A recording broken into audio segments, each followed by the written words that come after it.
वित्तमंत्री निर्मला सीतारामन यांनी मांडलेलं मणिपूर वस्तू आणि सेवा कर विधेयक लोकसभेत चर्चेनंतर मंजूर. संसदेच्या हिवाळी अधिवेशनाच्या आजच्या दुसऱ्या दिवशीही संसदेच्या दोन्ही सभागृहात SIRच्या मुद्द्यावरून गदारोळ. कामकाज दिवसभरासाठी तहकूब. लोकसभेत पुढच्या आठवड्यात निवडणूक सुधारणांवर होणार चर्चा.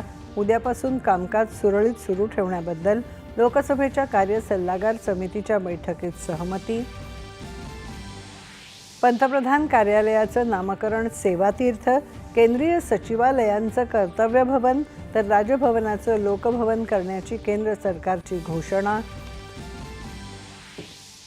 पुतीन यांच्या भारत दौऱ्यात S-400 आणि सुखोई विमानांविषयीचा करार अजेंड्यावर. रशिया युक्रेन युद्धाबाबत भारताच्या भूमिकेचा आदर. रशियाचे प्रवक्ते.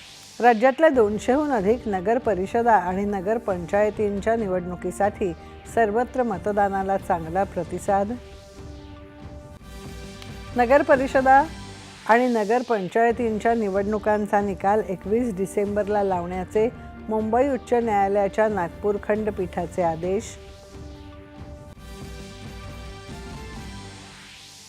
पंतप्रधान ई-ड्राईव्ह योजनेअंतर्गत महाराष्ट्राला 2500 ई-बसेस देण्यात आल्याची केंद्र सरकारची लोकसभेत माहिती.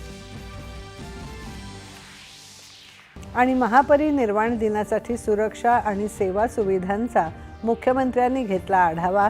डॉक्टर आंबेडकर पुतळ्यासंदर्भात समन्वय समिती स्थापन करण्याची सूचना.